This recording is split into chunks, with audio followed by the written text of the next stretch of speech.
I am from Formula. Welcome to Formula Friday, your weekly Formula One show. I'm Nick, that's Lewis, and we have a lot to talk about today. Of course, we're going to talk about everything that went down in Vegas. We've also got some news, including Aston Martin's new team principal, a Mick Schumacher update, and we're going to preview Qatar to wrap it all up. But before all of that, Lewis, how's your week been?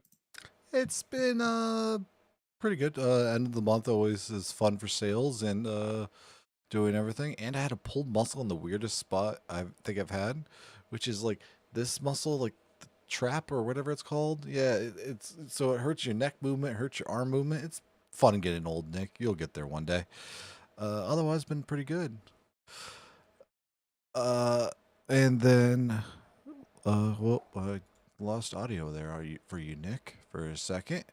Is it on me? I don't know. Little vamp, little technical difficulties. It's like McLaren with a pit stop. Am I right? Oh, this is a perfect opportunity with Nick having no mic. Nick, say nothing if you think Max Verstappen's going to be the world champion. Oh, he said nothing. Max Verstappen, world champion. I have no idea. But really, it was a great race, and let's see here. Is it on my end? Oh no. Let me check. Let me refresh the website. Okay, you're back with a different mic. I don't know what's happening. Okay, now it's working. Anyways, so now that you said nothing and Max Verstappen's the world champion, I appreciate I that. could still hear you, by the way. But Sorry for those technical difficulties. My microphone just spazzed. That's fine. I said my thing. How's your week been? How's the week been for the Nick Chess roundup? Good news for chess. I made it to 415 elo in rapid, and then I tilted to 383 yesterday. Oh. So we're beginning the slow climb back up to 400. It's been One of these great. days. I mean, I was there. I was there for a couple days, and then I just lost pretty badly. But otherwise, that's kind of the biggest update. As far as anything else, I've just been playing a lot of Spider-Man. Great game And though. it's a fantastic game. Work has been busy this week. It's always busy before a holiday, but other than that, I've mostly just been licking my wounds from Las Vegas and being really sad. Before we get into that, like how have you been? You know,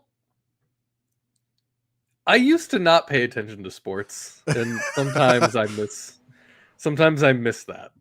You know? Sometimes I miss not feeling like this. The beautiful ignorance. Uh-huh. Yeah. It was a peaceful time, you know. It was nice.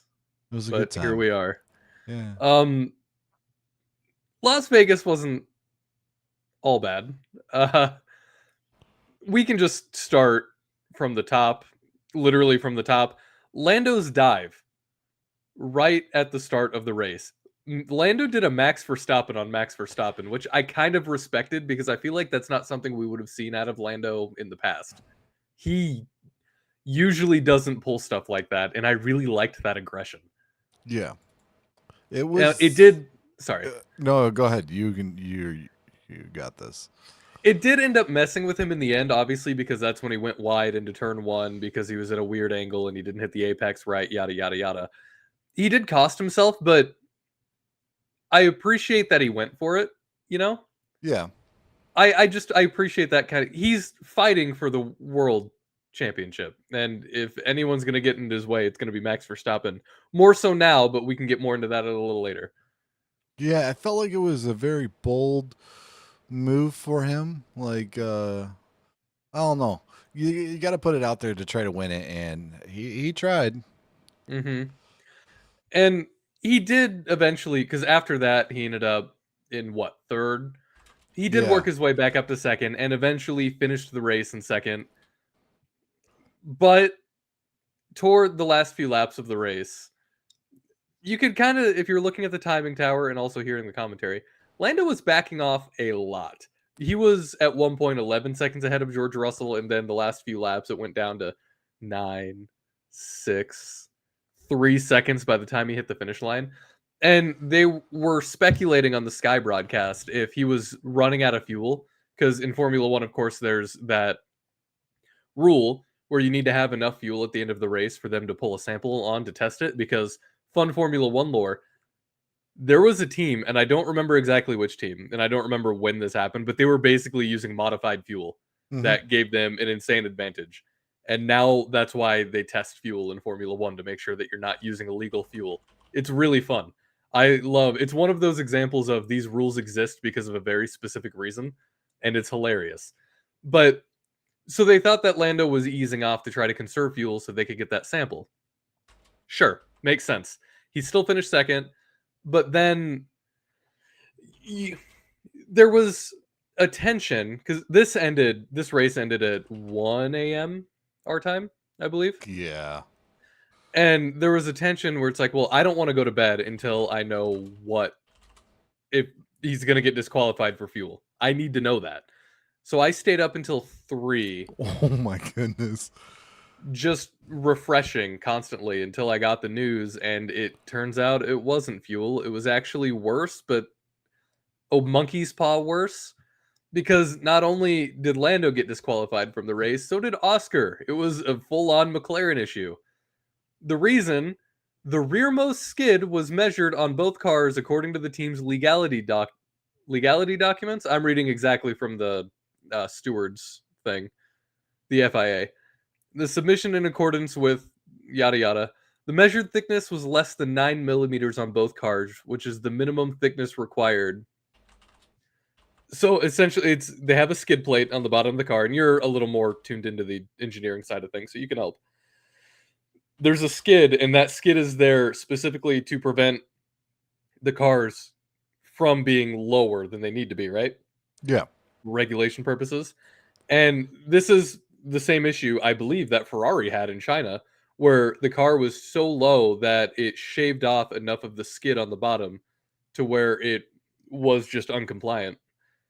It was barely uncompliant, because I think the minimum is 9 millimeters, and I think it was 8.8 millimeters. I feel like it was enough. It was enough, but it was also enough to hurt. Because, I mean, just over the course of the race, and you saw it more so with Oscar than Lando, a few of the overtakes that Oscar had over the course of the race, you just saw the sparks flying. At some point, I thought the bottom of his car or something had fallen out from the bottom of the car. Yeah. The car. I thought Oscar was about to DNF. Yeah. And then he just passed by like nothing happened. And it must have been something with the DR. Maybe that's why we didn't really see it with Lando. It must have been when the DRS triggered, it must have.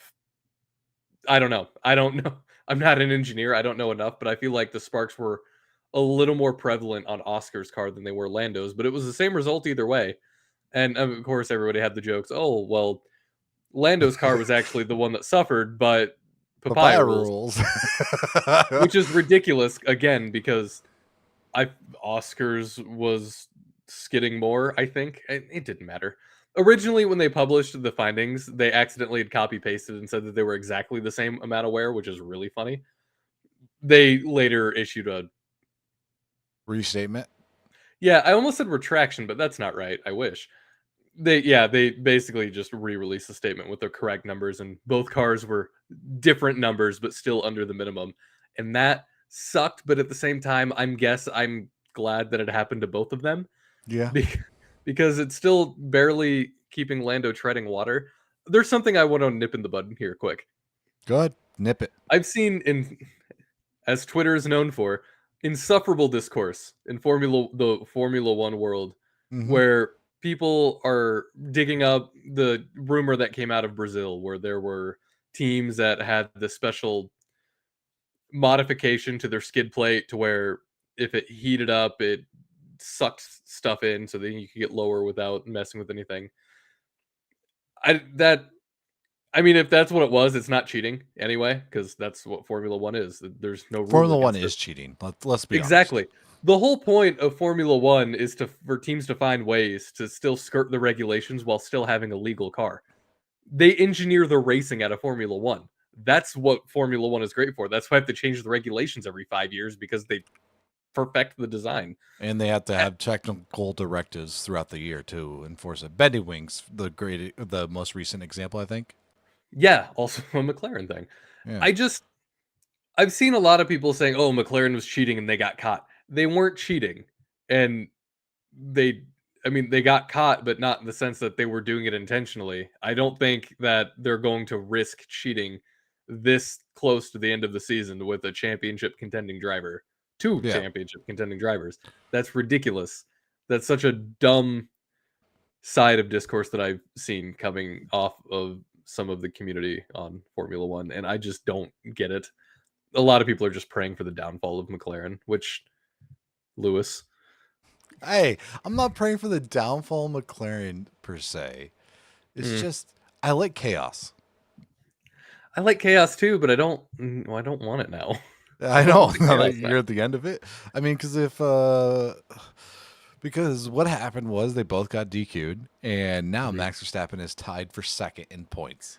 That's right. Max won the race, and him and Oscar both have 366 points. Yes, and I love Lando's it. still It's at 390. chaotic. It is amazing. It is beautiful, and I'm a Red Bull fan. Like I don't know secretly, but like I like Max. I think he's one of the greatest drivers that I've ever seen in my entire life.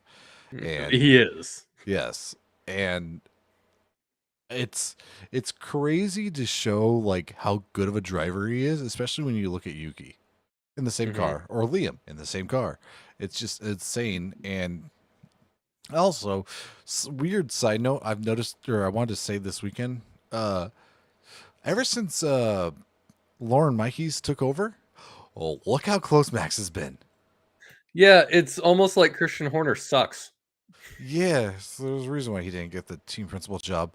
Yeah, but yeah, the skid plate incident, it's happened before with other teams. It happened but was it both Ferraris at Coda that one year? I'm trying to think of right. Yeah, It's a fairly common thing to happen because you want your car to be as low to the ground as possible because you're generating the most amount of downforce, but you're staying close to the ground, so you don't have to create like much dirty air underneath there. There's a lot of aerodynamics about it, and well, with this regulation of car, especially, this is a ground effect car. It's specifically made to suck to the ground. Yeah, and I was gonna say, there's a guy who wrote a book on how to build a race car that's really good at it. The guy who wrote that is Adrian Newey, and yeah, I mean he built some of the greatest race cars we've ever seen, and you want to get low, and it sucks that this happened to a championship team this late into the year, and I do feel bad for McLaren fans, but at the same time, chaos is fun. What bugs me probably the most out of all of this is if they wouldn't have gotten disqualified, then Max would have been mathematically eliminated. What do you really? I think so. I think that's how that math worked out. I think if everything would have stood, Max would no longer. It would have just been down to Lando and Oscar. And the thing that like makes it so good for me is like Max is like, I don't have the championship, but I'm not going to win it. Like he's just so like, I don't want to say humble about it, but he's like telling the media like, dude, stop. I'm not going to win this. Max genuinely is just going out there to drive, and if it happens, then it happens. Yeah, he's just out there racing. It's so, and I don't know if I had to pick a McLaren driver, I would prefer it to be Lando. I think in a weird way right now, I feel like just because he's the second half of the season, he's really shown the championship drive. I guess where Oscar's really cracked underneath the pressure ever since Baku. Lando's just had the consistency all season, which that's what wins championships. Championships aren't necessarily won by, I mean, winning races helps, but the consistency, that's what matters the most. You need to be consistent, and Lando has been consistent. Yeah. I mean, there's a reason why George Russell's fourth, and I think he's won 2 races, but like he's up there all the time, and 9 podiums. I mean, what do we call George? Our nickname for him is Mr. Consistency. He is the most consistent driver in Formula One, I think. I still genuinely believe that. Yeah, I mean, you would watch a race and you're like, oh, wow, George's top 5. That's not a surprise. Hmm. It's almost like betting Stroll to finish outside the points. Almost. Now, George is great, but I'm not going to sit here and pretend like he is the best driver for Mercedes because, Lewis, we need to talk about what probably solidified my rookie of the year contender, Yeah. Kimi Antonelli. This kid started in 17th, Lewis. Mhm. After the disqualifications, he finished 3rd, which means that he finished the race 4th, Yeah. starting in 17th. What? What? I don't know. My mind is blown. I don't have the words. Kimi's incredible. He really is. And it sucks because I really wanted uh Isaac to be my rookie of the year, but Kimmy's really like he's sometimes even better than George. And if we're calling George races are consistent, like Kimmy's right there next to him. Not only is Kimi consistent, but he can scrap. He is scrappy as hell. And he's still so young. If he's pulling stuff like this in his rookie year, what's he going to be like in year 3? Yeah, he Year 3 seems to be the breakthrough for a lot of drivers. What's he going to do in year 3? he just got his driver's license this year, his road driver's license He during the did. season. He did. Like that's insane. Toto wanted his own Max Verstappen, and he got it. And there's Yeah, still a little part of me that thinks eventually Kimi's going to end up at Ferrari because he's an Italian driver. Of course, yeah. I think he's going to end up at the Italian team. I think Ferrari is going to do whatever they can to try to get him someday. I feel like And any I think driver could that, end up there though. yeah, you're right. I just, this kid, I've already said that I was wrong before earlier in the season. I'll say it again. I was wrong. I was wrong about Kimi. I've always known he was good, but I just after Canada, I couldn't put my finger on why he was going down so hard. And it turns out it was just the car was bad. And now the car is fine and he can drive it and he can drive the hell out of that Mercedes.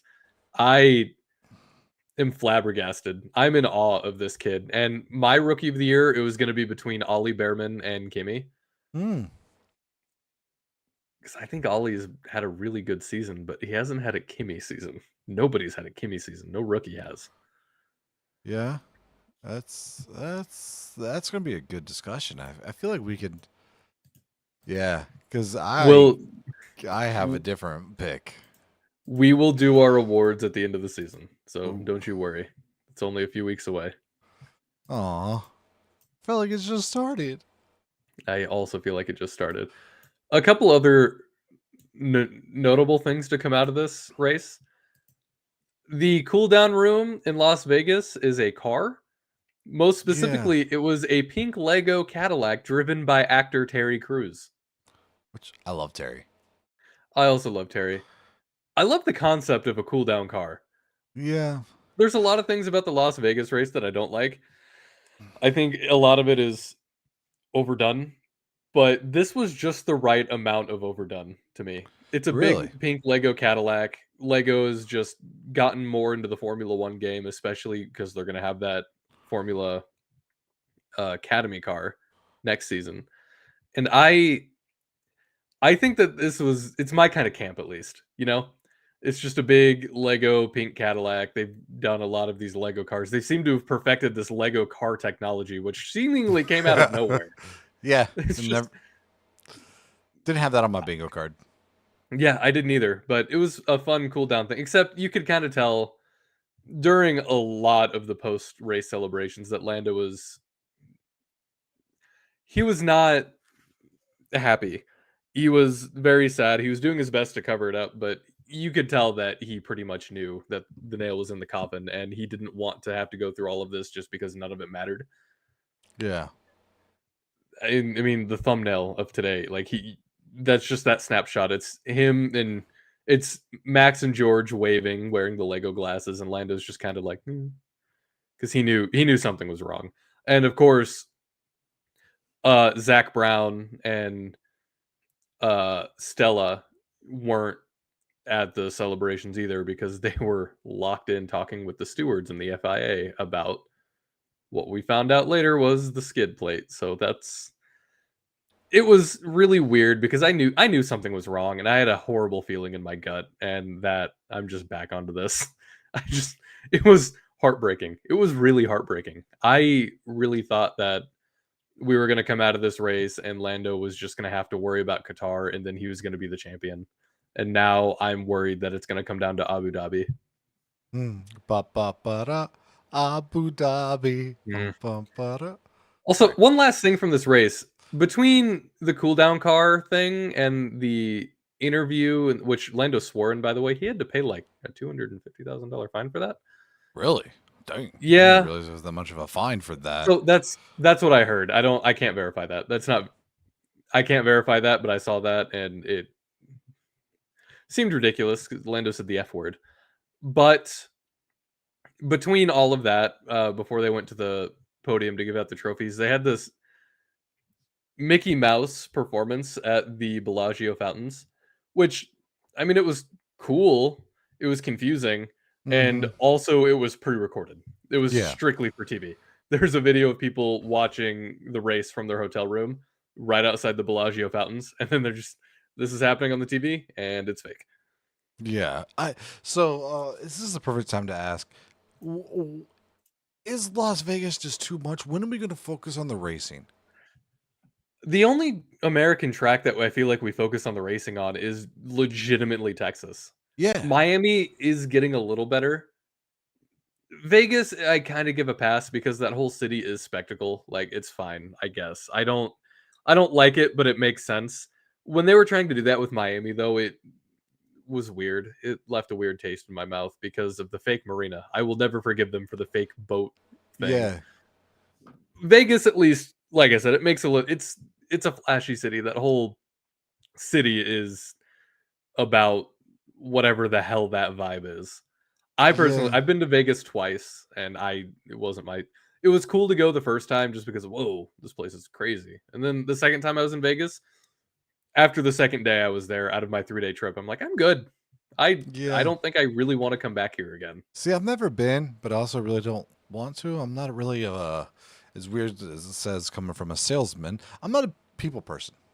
Yeah, There's just a lot of people. Like I went to Chicago during my birthday weekend. I'm just like, there's a lot of people here. It's too loud. I like the quiet. every single building in Las Vegas is very loud. The Yes. resort that I was staying at, it was just constant DJ music 24/7. It's so much. It's very draining to the Yeah. senses. And I feel like the broadcast is like taking that over too. Like, I feel like every now and then's cool, but it's just like first they showed Jay-Z, Beyonce in the pit in Ferrari pit lane, which they do that for other celebrities, but it was just Mhm. that, which I'd be okay with if it's just that. But then it's that plus the fountains, plus the car, plus like everything else. It's just like, oh, what are we doing here? Do we care more about the race or the money, like the spectacle? Look at this! Look at this! Hey, look at this! I could tell you the answer, but you won't like it. Money, money, money, Uh-huh. money, money. Yeah. So that, I mean, that was Vegas. It was kind of an uneventful race. A couple of the other things that have happened, I don't know why I closed down that tab. Like there were things that happened. Yeah. Lance Stroll got kind of screwed. And also during the race, I was pumped. Both V carbs in the points during the race. Yeah. Yeah, I was so happy. I was like, yes.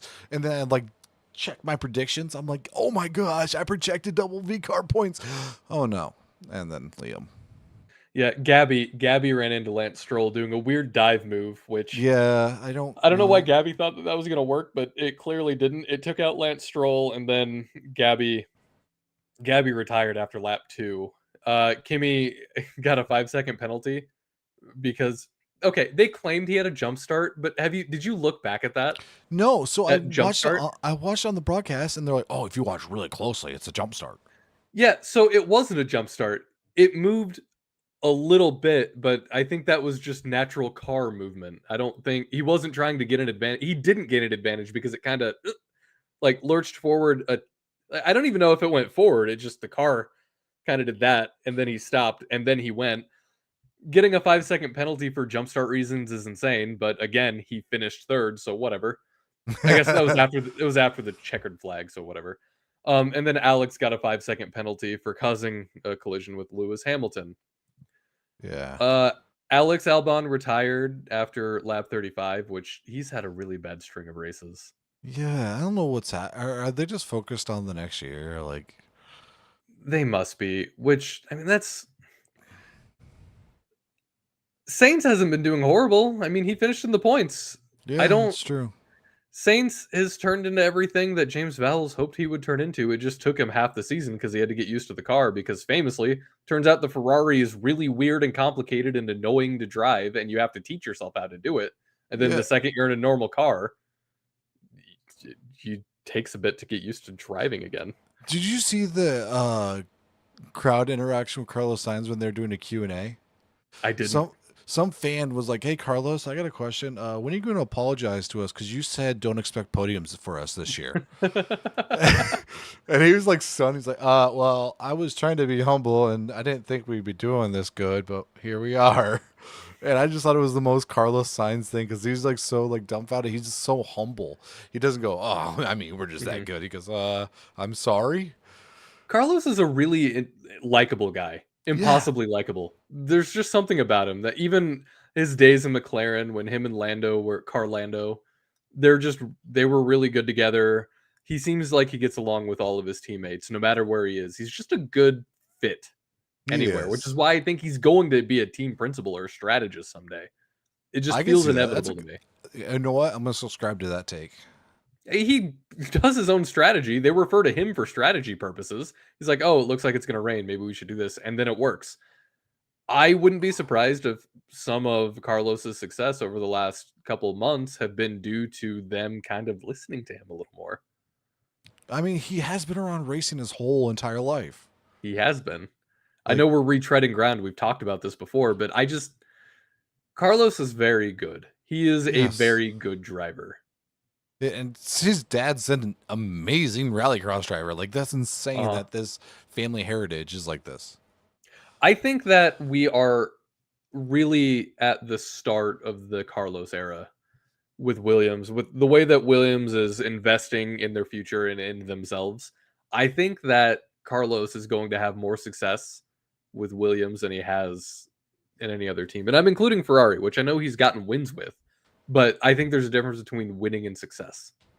Yeah, I can see that. If that makes sense. It feels weird to say, but... Yeah.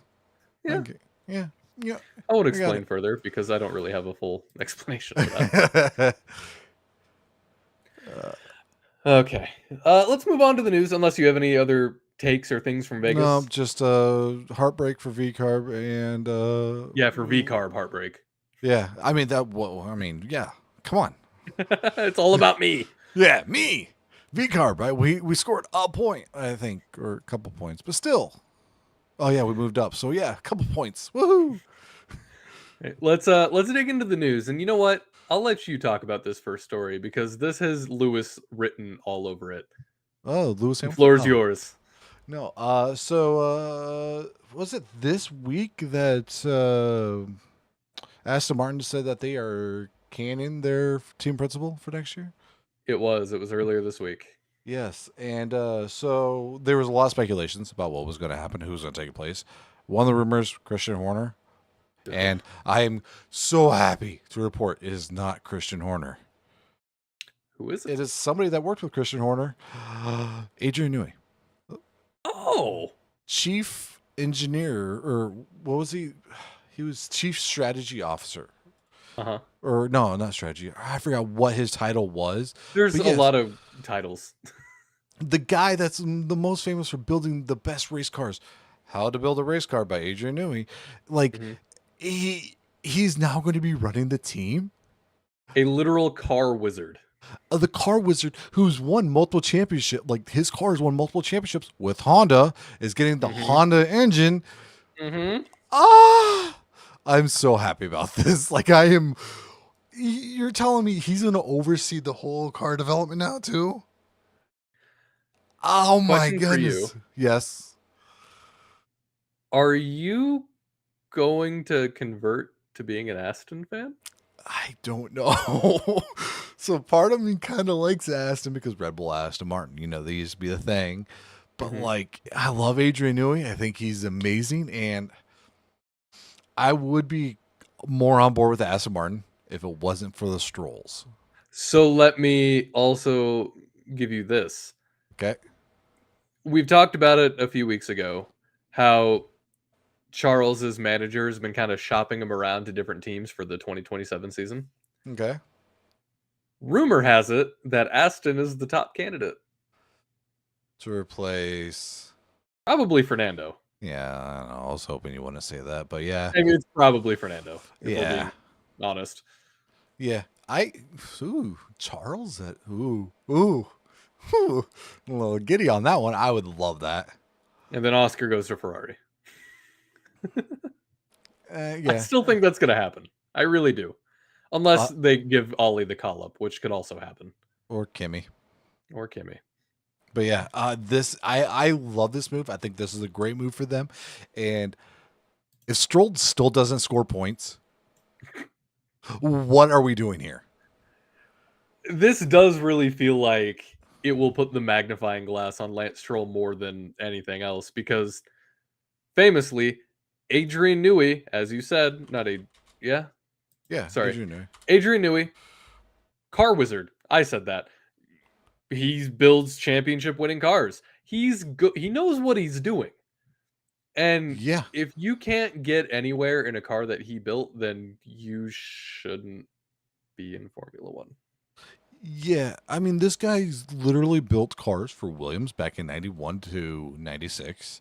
Oh, interesting. That seems like a very successful time period for Williams. Yes. McLaren 97 to 2005. That seems like a very successful time period for McLaren. Red Bull from 2006 to 2024. Nah, nothing happened there. No, nothing ever. Not like, I think it was 6 total world championships in that time. The fact that he continues to release banger after banger of car throughout all of these different regulation periods in Formula One speaks volumes. And are you surprised that it's taken him this long to get this kind of role? Do you think he just didn't want to be a TP? Yeah, I don't. Well, to be fair, he was underneath Christian Horner. Yeah. I mean, that's no place no man nor woman wants to be, but that is. But it's insane. Like I don't know if it took him so long or he didn't want it, but like he still designed cars with pen and paper. Like there's something about that. That's incredible. Yeah, in the year of our Lord 2025, this guy designed cars with pen and paper. He literally sees air. Man has a process if it ain't broke. Yeah. And he, like I said, he's worked with so many different company or brands, companies, teams. That's the word. Yeah, you know what? Kind of the same thing. But yeah. Let's see. 1, 2, 3, 4, 5, 6, 7, 8, 9, 10, 11, 12 championships he's won in Formula One. His car is won. It's not nothing. No. That is insane. And if this guy's now in charge of your team, you better be scoring points, I feel. I'm just going to say that. Like, that is my pressure on Aston. So, Lawrence, if you're listening, you better be scoring some points. Based on nothing other than vibes and where I think trajectories are going, I think, let's say 2028, we could possibly see Cadillac, Williams, and Aston fighting for championships. Not Red Bull? No. Ford? No. I mean, don't forget, it is new regulations. But it is new regulations. New regulations. But apparently that doesn't matter to Adrian Newey, car wizard. Yeah. And like, okay, so here's a question for you, Nick. Mm-hmm. Did he take this role right now because he already perfected next year's car? Oh, God. I'm not going to say perfected because it takes at least a year before people start finding the improvements in the current regulations. I think everybody kind of starts at the baseline and then see what works.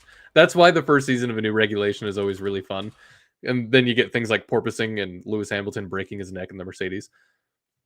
But I think that he's got a good idea, because why wouldn't he? I think that Aston could be a surprise contender, at least at the first half of next season. Other teams will catch up and figure it out, because I think that they have invested a little. It seems like the other teams have invested a little more into their R&D than Aston has. But obviously, if you want to start getting serious, Adrian Newey is step one, firing Lance is step two. Yeah. Do you think they would ever get rid of Lance, though? Let's be honest. At some point, I keep thinking that something has to give with Lawrence.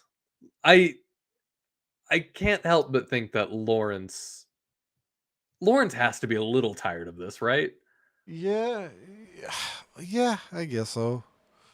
Plus, we already have somebody to take his place as the most hated driver. Nobody likes Liam Lawson. Yeah. Yeah. Okay, you got me. I can't even convince myself.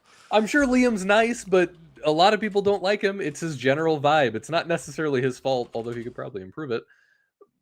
His cockiness at the beginning of the season didn't set right with me. I went in not knowing anything about him or caring much, but whatever. Yeah. So quick, kind of a transition. Like I just saw this the other day and I forgot to put it in the notes. So Cadillac got a new hire. Tell me. So the guy who is head of aerodynamics at the FIA is now Oh! joining Cadillac. Oh! Yeah. That seems a little conflict of interesty. So he according to this article that was in Portuguese, I had to translate and everything, and it seems I think I saw multiple sources on this. I couldn't find it anymore right now, so if I'm wrong, I'm sorry. But rumor is, I guess I should say before this, yeah, he is on his sabbatical right now and will join the team next year. Huh. The guy, and I believe his name is Jason Summerfield. He was one of the people in charge of the new regulations. The what?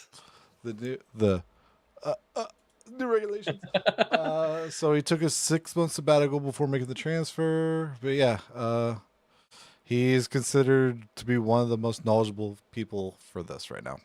Well, I mean, if he's one of the people behind it, I would hope so. Yeah. What did Cadillac do to snag him? Okay, honestly, I'm a little surprised that the FIA is allowing this, because this does feel a little conflict of interest. My only thing I can think of maybe that kind of pushed Cadillac toward it, or Cadillac, the FIA toward it, is because Cadillac is a brand new team and maybe they're going to need all the help they can get. This is kind of a way to even the playing field. But at the same time, does this feel weird to you? Am I overthinking this? No, it does feel kind of weird. So if this is true, if these rumors are true, that is insane. Like it feels. Why would they allow it? I don't get it. It just feels really weird. It does feel really weird. Hey, I'm the guy who is behind these new regs. By the way, I'm going to build you the car based off of what I know that other people might not.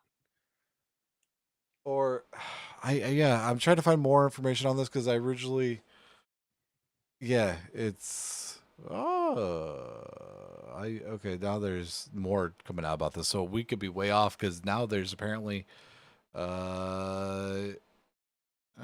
there's some rumor about Alpine. So basically, he's out there to join a team. Oh, yeah. Okay. Yeah.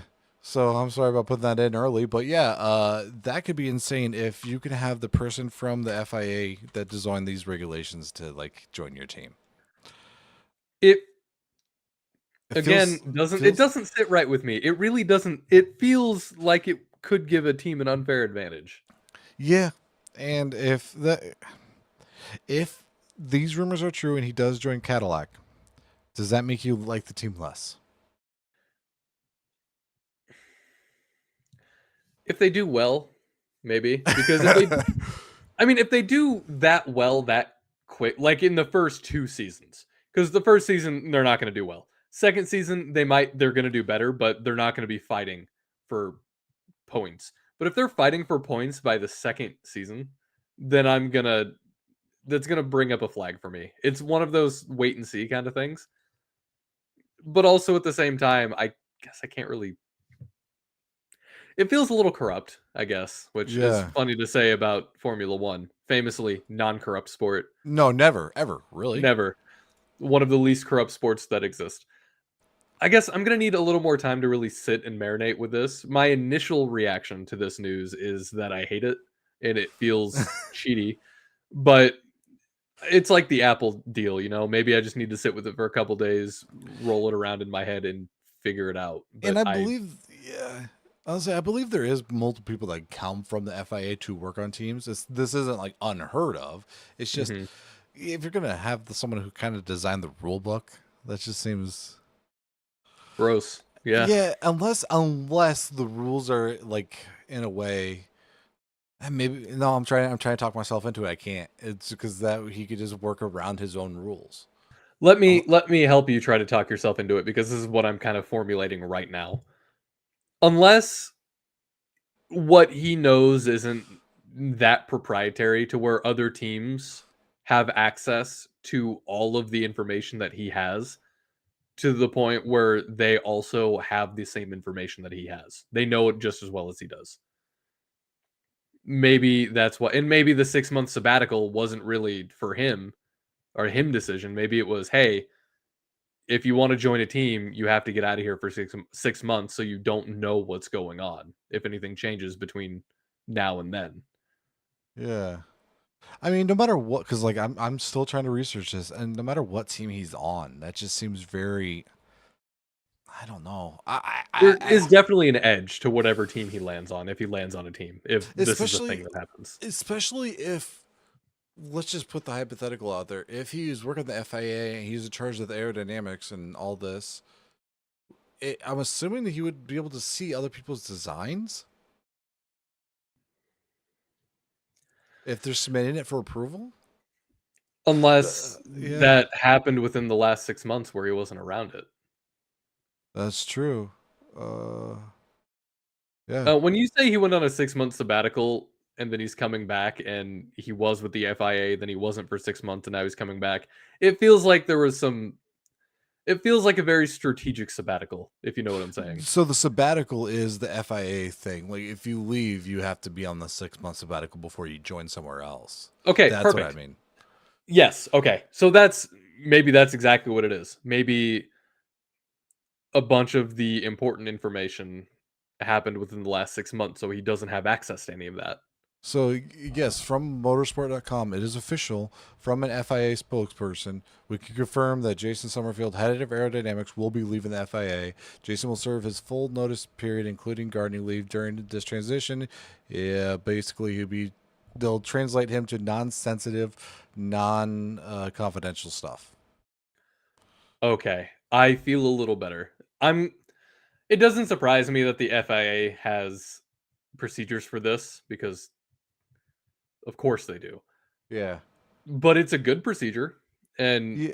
I mean, hope that I genuinely hope that there was no way for him to know other things. Everybody has connections to things, but I hope that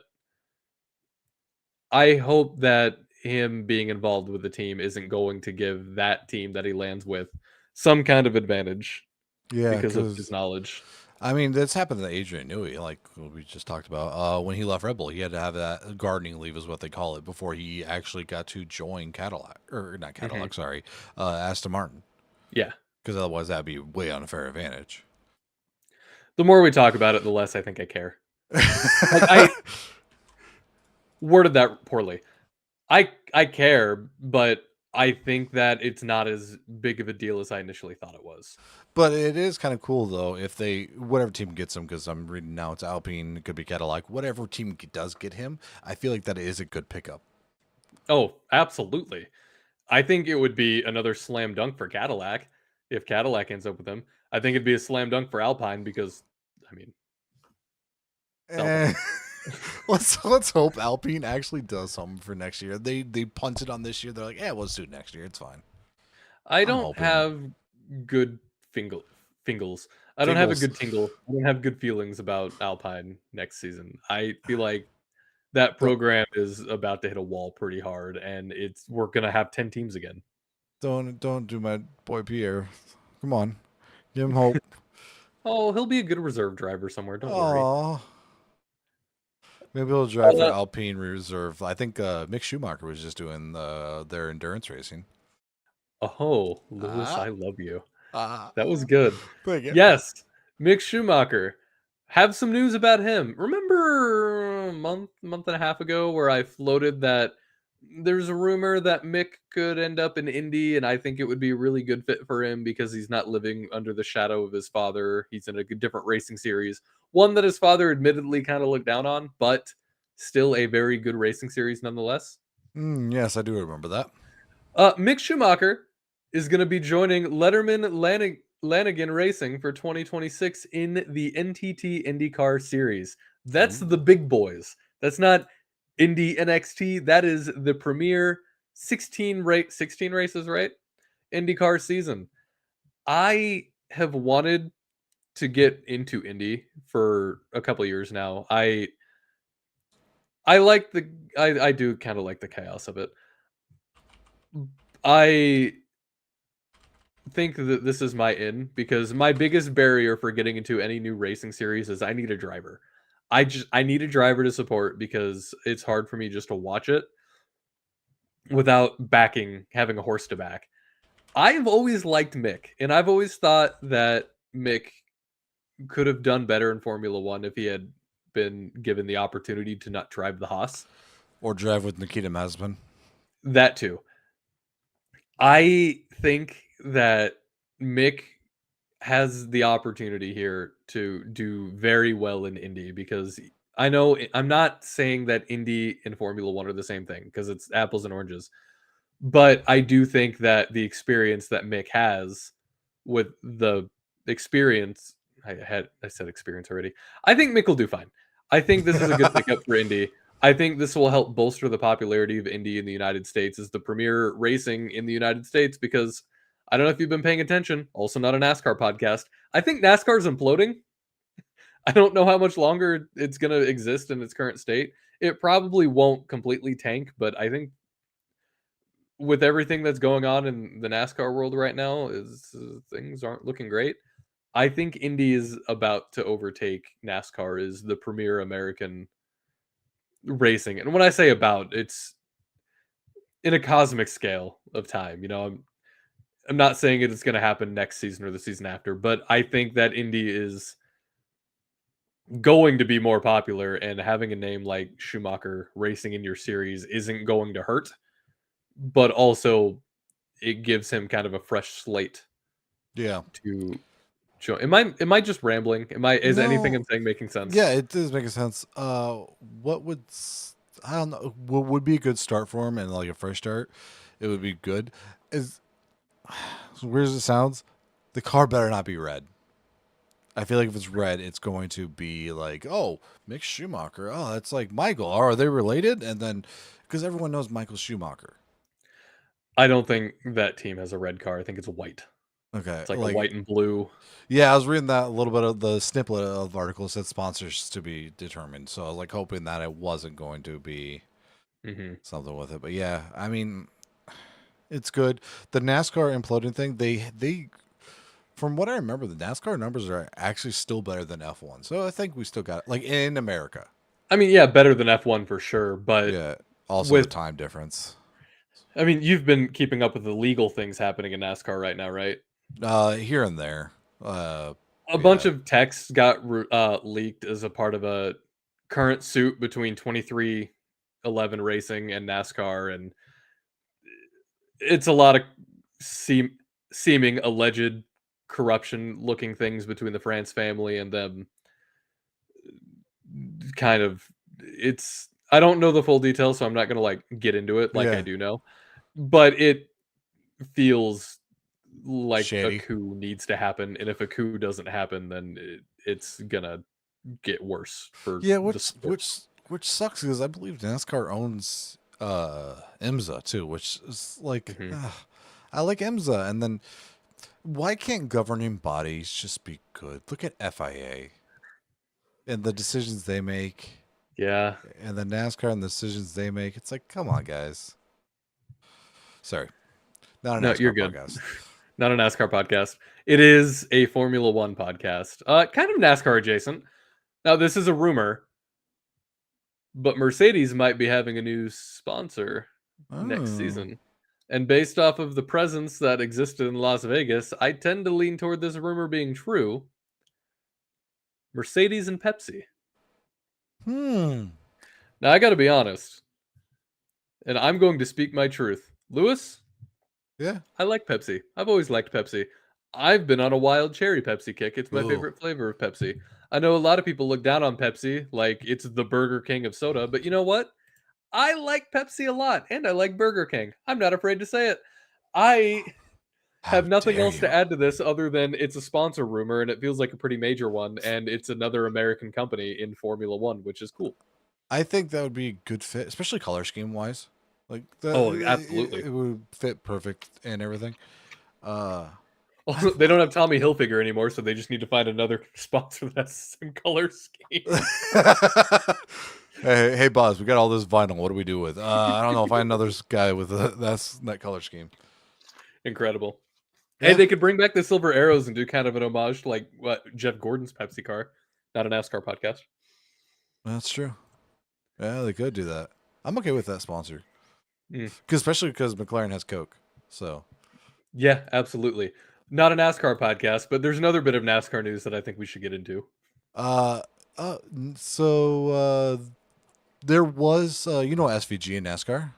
Yes, he is my favorite Formula One or Jesus. He's my favorite NASCAR driver because he does come from GT racing and he does really well on road courses and it makes people mad. So he was sponsored by Red Bull, and now Red Bull has taken over and sponsoring both him and Connor Zilich for the 2026 Cup season. So Red Bull back in Oh, NASCAR. welcome back, Scott Speed. Ah, Boris said, Scott Speed, Ah, Brian Vickers, Casey Kane. I forgot that Casey Kane was a Red Bull driver. Yeah, I only back when they remember were Casey Kane. Toyota. Yeah. I I'm fine with it. Yeah, Sorry, you said Boris said that unlocked something in my brain. I haven't thought about Boris said in a long time. I I used to love joke, Boris. "What did Boris say?" That Everyone joke. did. Everybody had it. I I'm fine with that. That's good. I kind of wanted to get more into NASCAR again next season, but it seems like that they're still going to keep the playoff format, so I don't know if I want to invest. I might invest a little more. I like SVG a lot, and Me too. excuse me, he is getting better at oval racing, so yeah, sure, why not? Yeah, it's just cool to see the Red Bull back and in NASCAR like full time because that was one of my favorite cars growing up. Just because I like Hmm. Red Bull, Travis Pastrana, everything with Red Bull, obviously. Hmm. But yeah. And fun fact with Red Bull and NASCAR, I think the team principal, the person that helped with was good old Gunther, helped get Red Bull Hmm. into NASCAR. So fun fact. Thank you, Gunther. Our last bit of news. Atlas and Williams racing boss James Vowles completes strong lineup for Garage 59 in Golf 12 hours. Lewis, you know more about endurance racing than I do. Oh my god, that car is good. Oh, that's a hot car. So what Nick is looking at Sorry, right I now is ooh, James Vallis is going to be driving a McLaren. Uh, Golf A McLaren. Golf Hello. McLaren. Yes. Oh, I like this car a lot, Lewis. Oh, oh my Oh, that god, gets you that's into hot. endurance racing? Oh, I love this car. Ah. It's so beautiful. But yeah, so team principal boss is going to be driving McLaren GT3 Evo, which is awesome. And he's going to be doing it in the 12 hours race at Abu Dhabi. So they're going to do the last race at Abu Dhabi, the young driver test, and then he's going to stay there and race himself.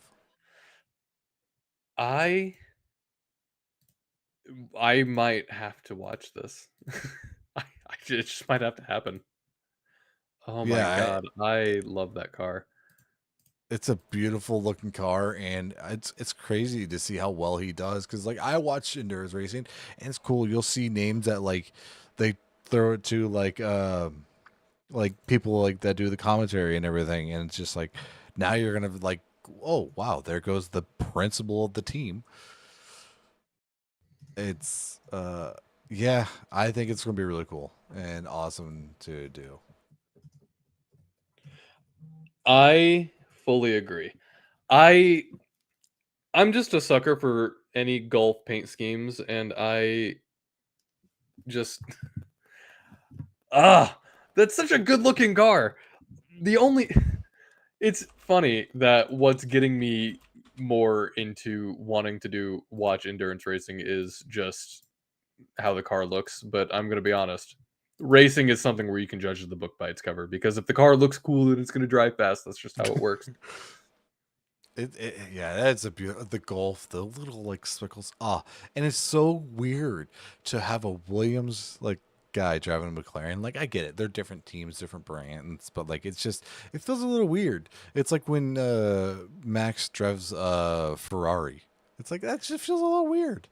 I'm just glad to see a golf on the golf sponsorship on a McLaren because the Golf McLaren era was my favorite era of McLaren, and I'm sad that it's gone. And sure, it can be on Williams, but It's not the it same. just it just seemed better on McLaren. You sound like a salty person, like talking about their ex. Like they were I better am a with little me. bit I am a little bit salty. That spoilers for one of our off-season topics. That Golf McLaren car for Monaco in 2021 is one of the sexiest cars ever made in Formula One. Hmm. Maybe that'd be a good topic. Maybe I'll say something about the Martini Williams. I Ooh, think you'd have a good argument for that.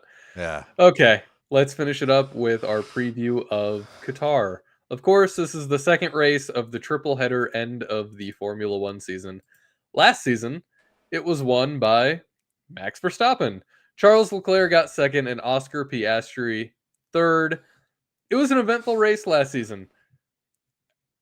George Russell got a 5-second penalty after the flag for exceeding 10 car length gap under safety car. That wasn't the only problem with the safety cars. Lando got a 10-second penalty, stop and go penalty for failing to slow down for double yellow flags. Lewis Hamilton got a drive-through penalty for speeding in the pit lane. Alex caused a collision with K-Mag, got a 10-second penalty. Lewis Hamilton got a jump start, 5-second penalty. Liam Lawson caused a collision with Valtteri Bottas, 10-second penalty. Lance Stroll, 10-second penalty for causing a collision with Alex Albon. Colapinto and Ocon didn't even start the race. They collided. Lance Stroll, collision damage out in lap 8. Sergio Perez spun out lap 38. Nico Hulkenberg spun out lap 39. What? It was a race last year. Yeah, it was. My God. And I think that just that in general, with the championship so close, it is so chaotic. I love it. Chaos. Bring me chaos.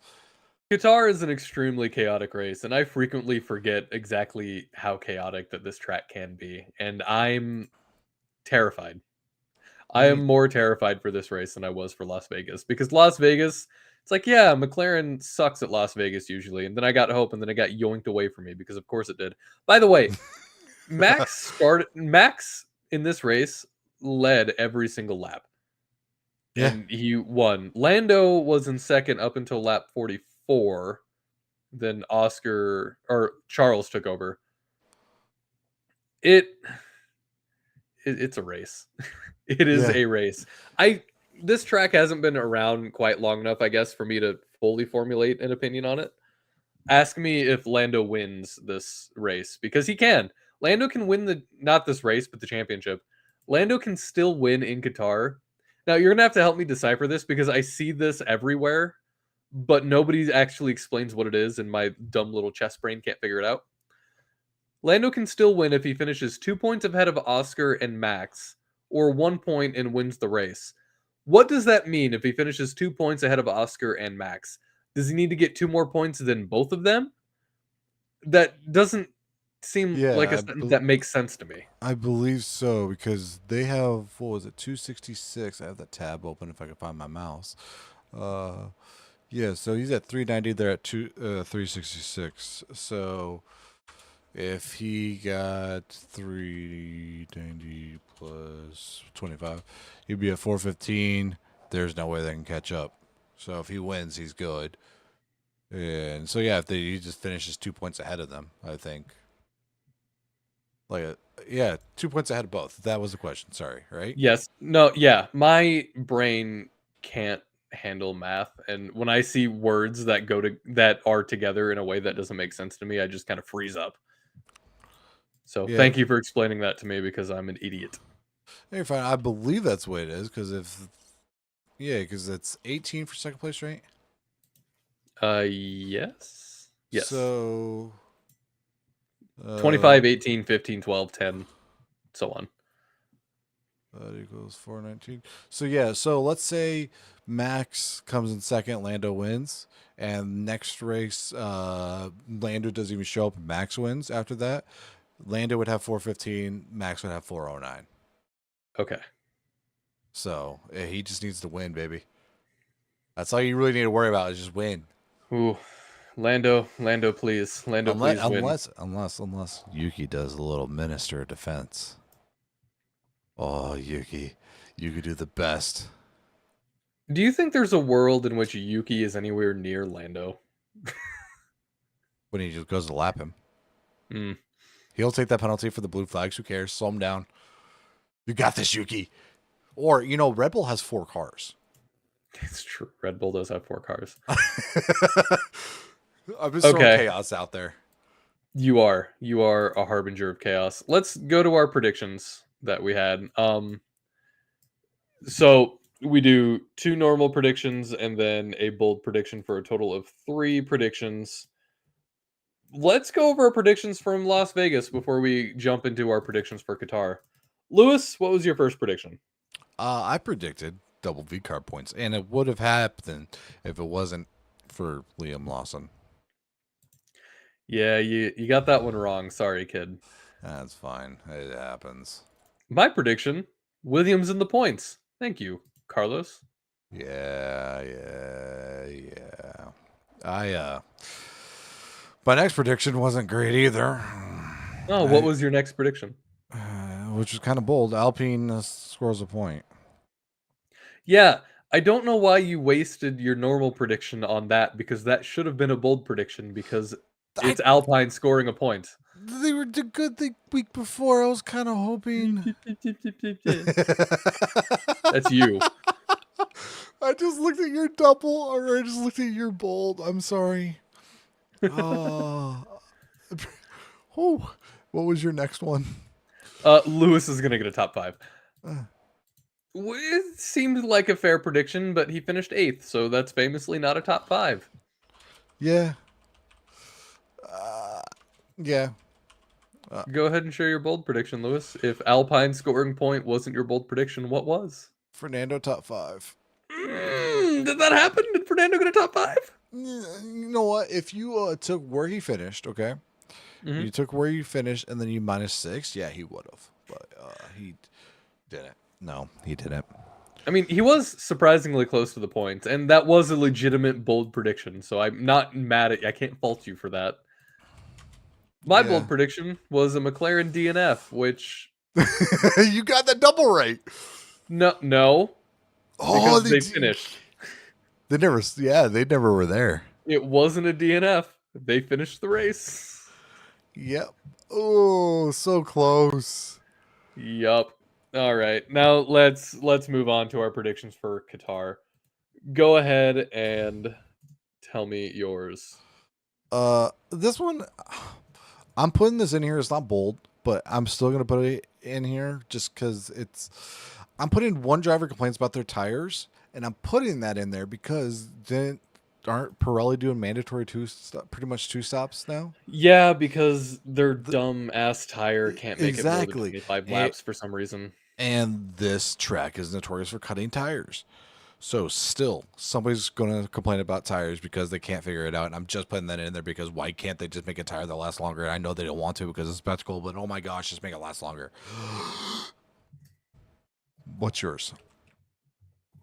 3 safety cars. And this doesn't include virtual safety cars. This is just 3 safety cars. Okay. That feels like a decent prediction. Okay. This word, you can probably see I spelt it wrong because I'm not very good at spelling. That's fine. I'm a talker, not a speller. I I get put it. at least 2 penalties during this race. Just with everything going on in last year, 2 penalties seems like might be the shoe in. Oh, it's not bad. Yeah. Uh, Hmm. what? My next What? prediction. Yeah. This might be a bold prediction, but it's not a bold prediction because my bold prediction is a little more bold. Max will not finish on the podium. Ooh. Ooh, that you know what? I'm okay with that. That's because I he might be risky just because it's Max, but I don't know if he will do that because it's Max. Right. And I know his track record this season has been kind of all over the place. And we have been in a stretch of races that Max does really well in, but he hasn't gotten consistent podiums this season enough to where I'm confident that he just always gets a podium. It's not as inevitable as it used to be. Yeah, that is true. But I don't know. That one I could kind of buy into, partially because it kind of goes into my bold, where I say neither Max nor McLaren win. Oh, I put if not Max them, who? Oh, probably Ferrari, right? George. George. If I had a guess, I'm just saying George. He's consistent. He's up there. George George's the type of guy that say yabba dabba do. Oh, I just blew my mic there. I'm sorry. Yeah, that is pretty funny. My bold prediction: Lando Norris wins the race and is crowned the world driver champion for 2025. So, is that a prediction or is that a hopeful? Like, are It's you? a bold prediction because it can mathematically happen. That's true. And when it doesn't happen, so a little peek behind the curtain. As we go through this, we put a little red or green on each block. When you make that red next week, are you gonna have like a single tear that goes down your face? It's gonna be at least 3. It's gonna be a Le- 3-tier minimum. Not a 4 No, for Orlando. no. Okay. Moving on to our grid gamble, which is something I can't lose anymore. Now, Oh, the grid gamble is a game that Lewis and I play where each driver is assigned a number 1 through 20, and then we roll the formula dice, which, as you can see here, is a Ferrari red D20. I got Charles Leclerc. He scored 12 points this last race. That's mm-hmm, 12 more points for me. I'm mm-hmm, now sitting at 41. Lewis, and mm-hmm, there's proof of this. mm-hmm, I rolled for Lewis, and I gave him, I believe, 5 different opportunities for a reroll. mm-hmm, And he said no. I mm-hmm, refuse because fate clearly wants me to cry and be a little baby. uh-huh. Because what I rolled for Lewis was Franco Colapinto. Yep.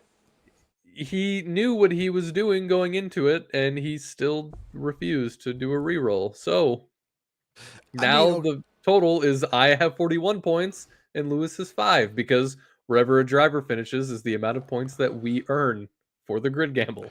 so I have had 1, 2, 3, 4, 5 races in a row with 0 points. Isn't that the same odds as hitting 1 point, at least 1 point in a race? I'm not sure where that math is going to math. You've had some kind of bad luck though, because of the 5 that you've Yeah. hit. I mean, yeah, you had Lance Stroll, but you had Kimmy, which Mm-hmm. I thought you were going to score points with Kimmy at Me Coda. too. Nope. Isaac, you've had Isaac twice. One of those times he scored you a point. Mm-hmm. You had Lewis Hamilton, who frequently doesn't DNF except for Brazil when he DNF'd. Yeah, just a reminder, you have Lewis Hamilton too. He scored 4 points. I'm at 5 points total. Yep. He scored 4 points for you. Yep. Mm-hmm. So it's not even like, because normally you always ask me, do you want to go first or should I go first? It doesn't matter at this point. You know what? Yep. No. I'll still ask. Would you like to go first, or would you like me to go first? I'll go first. Okay. I'm rolling for you right now. Would you like a reroll?